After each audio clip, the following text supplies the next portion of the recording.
Very, very strange. I did not.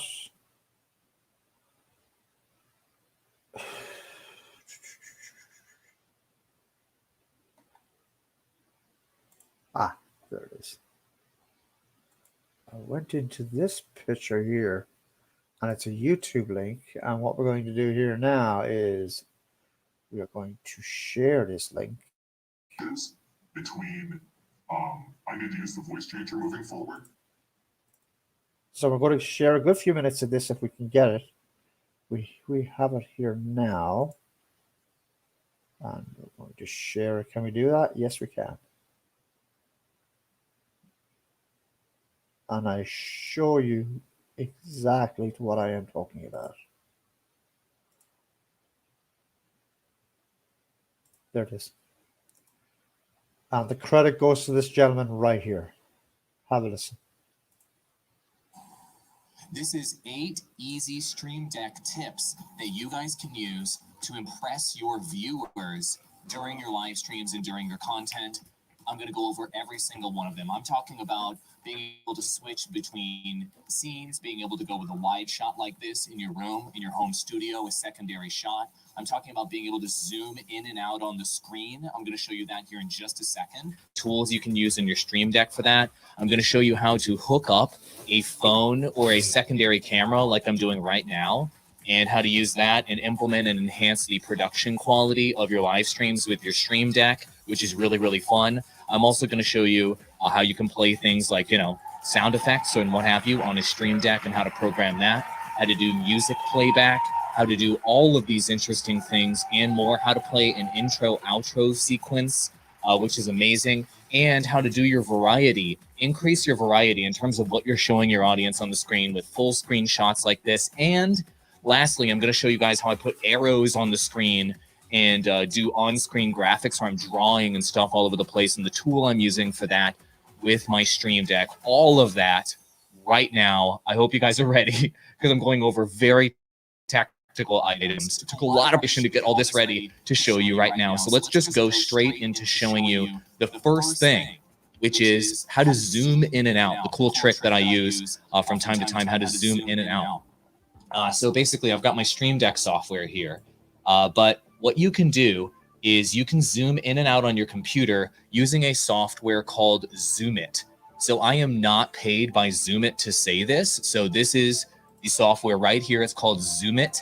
I will drop a link in chat for you guys right now. This is a free software that you can install for Windows. It's called Zoomit. And here's what it does. Let me just show you this software in action. So as you can see on my Stream Deck right over here, I've got a zoom hotkey programmed into my Stream Deck. And so what that does is when I hit that hotkey, it actually zooms in on my screen. I can zoom in and out anywhere I want on my screen at any time. This is a free piece of software. Is this only supported? Leonard Ogreed says in chat on Stream Deck. No, it's supported anywhere that any hotkey exists. But what I'm trying to show you guys today is some easy stuff that you can do with your Stream Deck to improve your production quality. And so what you do with the Zoomit software is you basically open it up. I'm going to show you how this software looks here in just a moment, if I can get it to work for you. There we go. And what I'm going to do is pull up the Zoomit software for you. And here it is. And this is the Zoomit software right here. And what the Zoomit software does is it allows you to select your level of zoom that you're going to zoom in. So you can do ×2, you can do ×3, you name it. You can increase your magnification as you see fit, which is really cool. And so if you wanted to do extreme zooming, you could do ×3 zooming. And then you program a hotkey that is the same hotkey as you have on Zoomit for zooming, which in my case is Control-1. And you bring that hotkey over in your Stream Deck, you drag and drop hotkey over, and then you program the hotkey in your Stream Deck like I just did. I'm going to delete it. And so I programmed this hotkey here with Control-1. So now whenever I hit the zoom hotkey, it zooms in ×3. Imagine if you're showing something on the internet, if you're showing something in gameplay, you can just on the press of a key on your Stream Deck, zoom in and just zoom on anywhere you want on your screen and go into great detail. And if you have a 4K monitor and 4K capture, you can retain a really high level of quality whenever you do the zoom it feature. I wanted to show this to you because I think it's awesome to add a lot of variety, especially for people that do tutorials or want to show like detailed items on the screen. Really, really cool stuff right there. I love that. So Zoom It is the free piece of software. I have a lot more cool tips I want to show you guys. That was just the first free one. Link in the description below on the YouTube and Facebook version, and I just posted it in chat as well. But wait, there's more. So the next fun thing I want to show you guys is, as you guys know, increasing retention in your content is really, really important. And so if you want to increase retention, having just one main camera shot that you do, or having like a secondary shot where you're in the corner here, those are the two standard shots that everybody does, right? When it comes to creating content, you should add more variety of shots whenever you're creating an OBS, Streamlabs OBS, and XSplit. And you should be switching between your shots as often as possible. I have measurable data on my analytics and with my clients that shows that more often you switch the shot, the better. And so what I recommend is adding a secondary shot, a behind shot behind you, like the one I'm doing right here. I have a Logitech Brio right behind me, and it does a secondary behind shot or side shot where you can just add visual variety while you're presenting to your audience. And so doing a wide scene requires you to have a camera that has a relatively wide angle lens. The one I have right here, the Logitech Brio, is a 90-degree angle lens, which is great. So I'm going to link the Brio to you guys. And I'm also going to link the AverMedia PW513. I have a 90-degree angle, and also it's in the description, a 90-degree angle and a 94-degree angle respectively. And so what I do in the Stream Deck software, is I program a button on my Stream Deck called Room or Secondary Shot, as you guys can see right here. And that button right there, when I program that on my Stream Deck, it allows me to quickly switch between all these different shots so that I can add a lot of visual variety. Imagine if this show was just me on camera in just one shot, just talking to you with the same angle the entire time. It would be far less engaging. So adding that secondary shot or adding that behind the scenes shot that shows the studio adds a ton of quality. And I think the only viable way to do that and to switch to it on a regular basis, the one best way really is to get a Stream Deck and program that button in. And so what I've done here in my Stream Deck software, as you can see here, is in any, whether you're using Streamlabs OBS or whether you're using regular OBS, you can program this in by dragging a scene over into your Stream Deck and obviously just creating a scene with that secondary camera and then setting that button up so when you press it, it goes to that scene. And that for me, that is the room button that you see right here. And so now anytime I want, I can do a secondary shot, or I can do real talk, or I can increase variety in my studio. And that's a button you guys should be pressing on your Stream Deck. It's so easy to add, and it adds so much more production quality. But guys, there are so many other tricks that I want to show you, including things like voice changer and all sorts of other stuff that you can use for variety in your streams, how to put arrows on the screen, you name it. I'm going to play this ad really quick to pay the bills, and I'll be right back with even more awesome Stream Deck tricks to add variety in your live streams. This video is sponsored by Restream. Why live stream to one platform when you can simultaneously live stream to every platform to discover new audiences faster using Restream.io? but wait, there's more. Hey guys, what's going on? Game to Change UK, great to see you. Awesome to see all of you guys here. So let's talk about the next thing that you guys should absolutely be considering as an easy trick for your Stream Deck. And it's actually a free software that you can do an upgrade to, and it's what's allowing me to do this. It's called Voice Mod, and it can change your voice to any number of custom voices. Let me show you the website. I'm not paid by them to say this. This is not a sponsorship, but Voice Mod is a voice changing software. I'm going to show you how you can integrate it with the Stream Deck, where you can sound like anything you can imagine. This is a cyberpunk themed voice that I'm using right now through Voice Mod, and this can add a lot of variety and increase retention during your live streams to use this sort of thing. I'm going to turn it off for a minute so I can talk normal, but I'm not using a voice. I'm using a voice changer with my Rodecaster Pro. That is correct. So the question in chat there from Real Mystery is, yes, I am using this voice changer software with my Rodecaster Pro, and I'm going to show you guys how I have that set up right now. Okay. So let me go over to my second monitor and talk about the voice changing software and why it's important to have a Stream Deck to do it. By the way, if you guys don't already have a Stream Deck, I've got links in the description to the Stream Deck. If you guys want to pick it up, there's a mini Stream Deck, there's a regular Stream Deck, and there is an XL Stream Deck. And the one that I have my voice changer stuff programmed to is my XL Stream Deck. So check this out. I'm going to switch over. You can have multiple Stream Decks plugged up at the same time. And this is my Stream Deck XL, which I have right over here. I actually, to do this show, I have a Stream Deck XL, which has all of my voice changer buttons and sound effects buttons, as you can see. And then I have one that does all of my scenes and does all of my show changes and scenes and recording and streaming on the other Stream Deck. Okay, so let's talk about the voice changer feature and how I'm doing that and how I'm programming that. So the program is called Voice Mod. You can download it for free today. And this is it. This is the interface. This is not sponsored by them. This is just me liking the voice changer software. And they've got all these voices on here, and they have free voices that rotate on here that you can use for free at any given time. And what you can do is you can select any of these voices in Voice Changer, the software, and you can program them into your Stream Deck. So how do you do that? So integrated into the Stream Deck, and I'll turn my camera off for a moment. Over here on the side, you'll see that Voice Mod is a built-in option inside the Stream Deck. Like they have a partnership with them. Side. So what we can do is we can add a voice changer by dragging and dropping it here into the pane. So what we can do is we can do voice change. You can choose any number of voice changers. You can turn it on and off. You can even do random voice as an option. So I'm just going to show you an example of me bringing over random voice.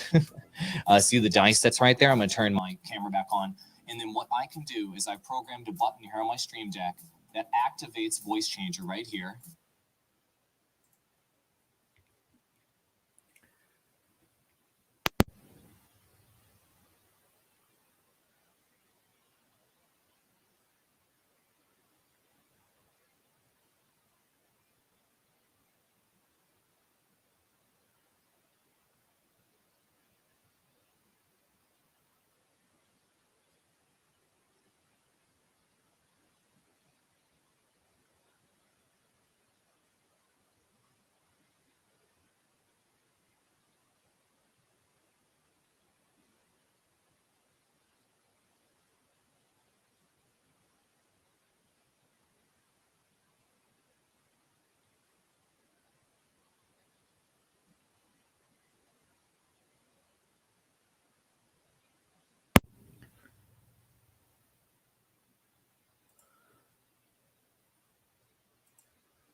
Now, how about that? Now you can hear me.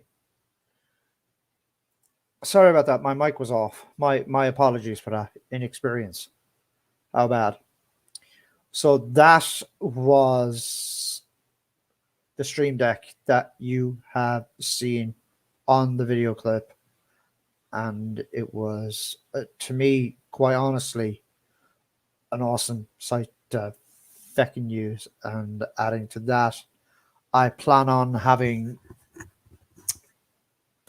a possible another web camera right here in the booth sometime very, very soon.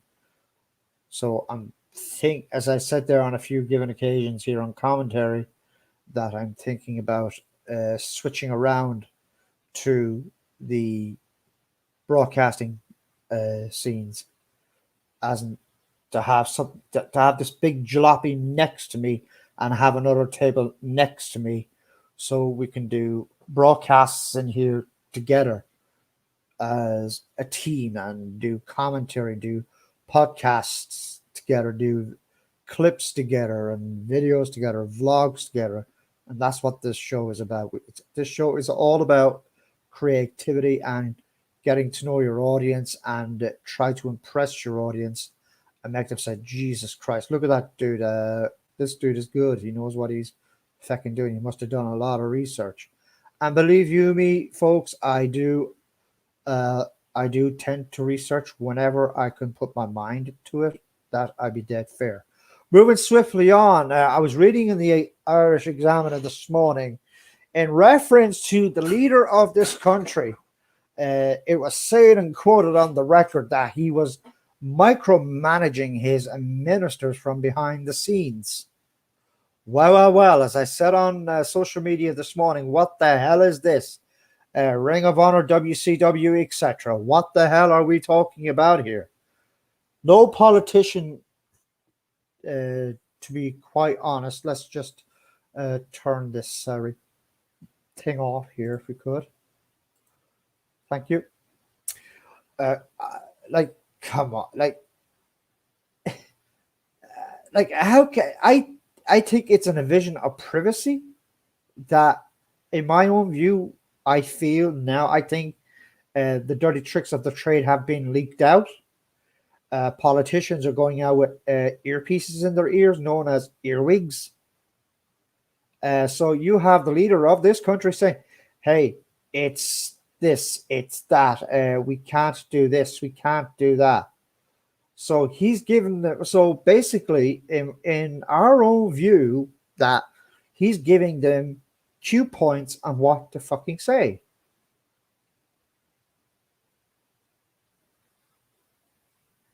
I think when a politician stands up to a podium like this, it's like if there's no freedom of I think some of the truth does not want to be told out, for sure. Some of the truth does not want to be told out. And that tells me something. It tells me something that they have the answer, but they're not telling it.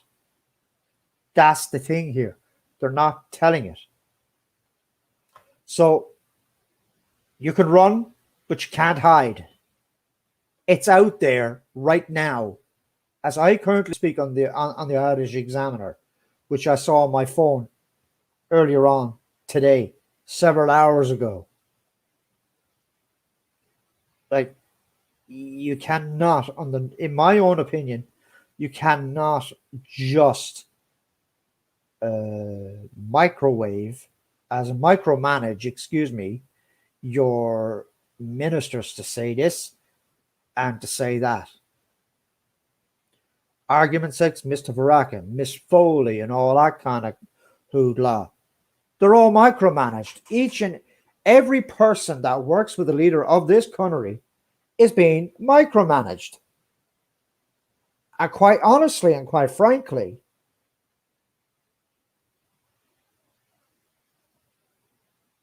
what way I can put this is that they had to sign a consent form to say, okay, yeah, you can listen into our conversation from you behind the gorilla position. Pardon me, it sounds like a wrestling cliched here, though we're not in the wrestling cliched, mind you.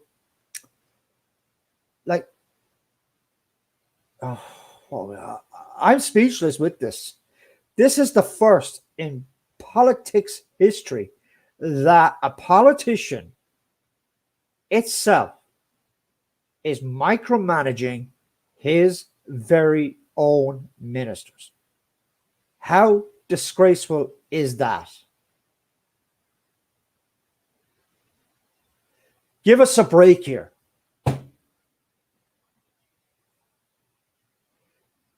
Like, everyone is saying there's possible no fucking hope.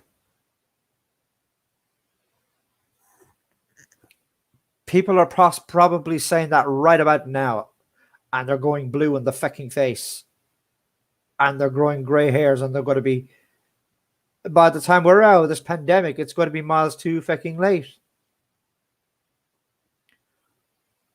The Labour leader from Tipperary really dug into Mr. Martin earlier on this past week, saying and quoting, "Well, I learned something from you." That to me was like a schoolboy bully tactic yard type of stuff. And this was all to do with an off-air conversation, and the mics were still on. So what that means is that when the mics are off, or when the cameras are off, the mics are still on. The reason why the mics are still on, because they were told to keep the mics on for possible security purposes, but who the flip knows. But I did notice one thing. I did notice a few things, though, and this is in members of Parliament in Dublin, Leinster House. Anytime some of the opposition leaders were talking, you could hear this bleep in the background. It's like an alarm going off, which was absolutely fucking annoying. Excuse me, I needed that drink, by the way. For those who have noticed it,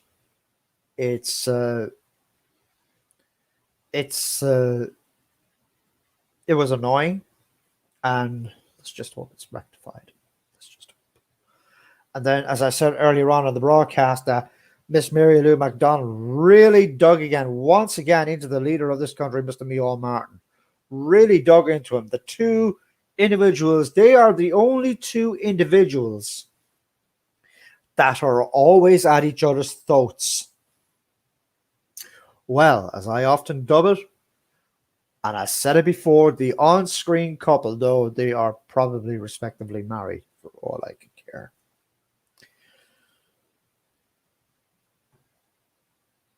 But what do I think about the leader of this country myself? I'm not liking the way that he's dealing with things. I personally do not like the way he's going with it. I think this is a guy that really goes back on his word. And you have many individuals like myself and many other individuals, members of this community here in the Republic or across the pond, who even lived over here, argument's sake, are totally frustrated with this fruitcake. And I'm one of them. The reason why I'm so overly frustrated with this guy, because he's not making himself clear. And with all these ridiculous hand-fecking signals. Mr. Smithers eats your heart out in The Simpsons. I think he should be a cartoon character in the foreseeable future. That I'd be dead honest for sure.